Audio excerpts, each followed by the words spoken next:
কথিত আছে বাম চোখ লাফালে বিপদ আসে, ইসলামের কোনো ভিত্তি আছে কি? বাম চোখ লাফালে কি আসে? বিপদ আসে। এর কোনো ভিত্তি আছে কিনা? ভাইরে, আপনাদের বাম চোখ লাফায় মাঝে মধ্যে? আমার তো প্রায় লাফায়। কই, আমি তো দেখি না যে বাম চোখ লাফানোর পর কোনো বিপদ আসছে।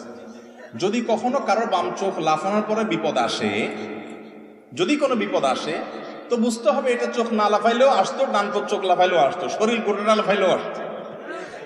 বুঝতে পারছেন কথা? মুসলমান কখনো এই সমস্ত আলতু ফালতু কথা বিশ্বাস করতে পারে না যেটার কোনো ভিত্তি নেই, না বৈজ্ঞানিক কোনো ভিত্তি আছে, গবেষণা দ্বারা প্রমাণিত, না কোরআন হাদিস দ্বারা প্রমাণিত। এরকম ফালতু কুসংস্কারে বিশ্বাসী কোনো মুসলমান হতে পারে না। বাম চোখটা একটু লাফাচ্ছে, বলে রে কোন বিপদ আসে রে। বিপদ তো তোমার ইমান আমল যাচ্ছে, ইসলাম সম্পর্কে কুসংস্কারের জন্য বিশ্বাস নিয়ে তুমি মরতেছো, এটাই তো বড় বিপদ।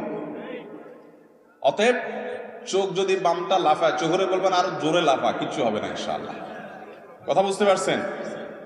অনেকে আছে এই মাসালাটা জানে এবং প্রশ্ন করে, হুজুর মাসালা জানি যে এই চোখ লাফালে কিছু হবে না, বিপদ এবং সুখ এই সবগুলো দেওয়ার একমাত্র মালিক কে? আল্লাহ। এরকম কোন আলামত আল্লাহ বলেন না আমাকে, আমি মন গড়া কেন বলবে? মাসালা জানে ঠিকই, তারপরে যখন বাম চোখটা একটু লাফায় তখন ভয় হয় ভিতরে, আছে না নাই? অনেকে প্রশ্ন করে যে হুজুর এই ভয় হয় কেন? এই ভয় হয় এই জন্য ইমান দুর্বল। আমি বলি তখন চোখেরে বলবেন চোখ আর দুমসে লাফাতে থাকে, আমার কোনো টেনশন নেই। এরপর যদি কোনো বিপদ আসেও নিজেরে বলবেন যে অবশ্যই এই বিপদ আমার কপালে আগে থেকে লেখা ছিল তাই আসছে, চোখের লাফানোর সাথে এর কোনো সম্পর্ক নাই। চোখ তোমার 14 গোষ্ঠী সহ একসাথে নাচতে থাকে, কোনো কিছু হবে না আমার ইনশাআল্লাহ। আল্লাহ তাআলা আমাদেরকে সমস্ত কুসংস্কার থেকে বেঁচে থাকার তৌফিক দান করুন।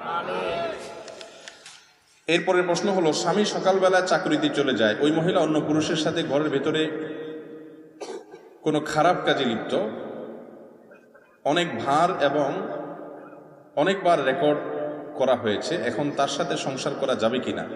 4-4টি বাচ্চা আছে, কি করা উচিত? আল্লাহ মাফ করুক, এটা আজ মহামারীর আকার ধারণ করেছে ভাইয়েরা আমার।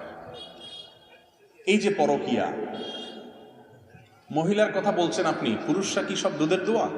এ ভাই হয়তো নিজে এই পরিস্থিতির শিকার বা তিনি এই ঘটনা জানেন। ফেসবুকে এদিকে স্ত্রীকে বাসায় এসে বলতেছেন যে তোমাকে আল্লাহ তাআলা এত সুন্দর করে তৈরি করেছেন, দুনিয়াতে তোমার চেয়ে সুন্দর আর কেউ নেই।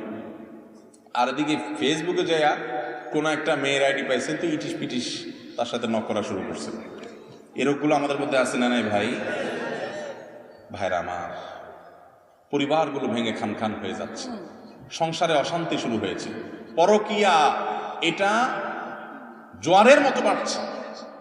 এই সবগুলো হচ্ছে এই জন্য জেনার পরিবেশ চতুর্দিক থেকে বিস্তার করা হচ্ছে, পর্দার বিধানকে লঙ্ঘন করা হচ্ছে।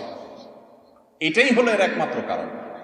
মূল মাসআলার উত্তর হলো, কোন স্বামীর কারোর স্ত্রী যদি জেনায় লিপ্ত হয় অথবা কোন স্ত্রীর স্বামী যদি জেনায় লিপ্ত হয়, শরীয়তের মাসআলা অনুযায়ী তাদের মধ্যে সম্পর্ক ভেঙে যায় না। কেউ জেনায় লিপ্ত হলে সে আল্লাহর কাছে অপরাধী হবে, তার পাপ হবে, তার গুনাহ হবে, তার শাস্তি হবে। এর কারণে বৈবাহিক সম্পর্ক কি হবে না? নষ্ট হবে না। তবে স্বামী বা স্ত্রী একজন জেনায় লিপ্ত হলে অন্যজনের উচিত তাকে জেনা থেকে সরায় আনার জন্য আপ্রাণ চেষ্টা করা।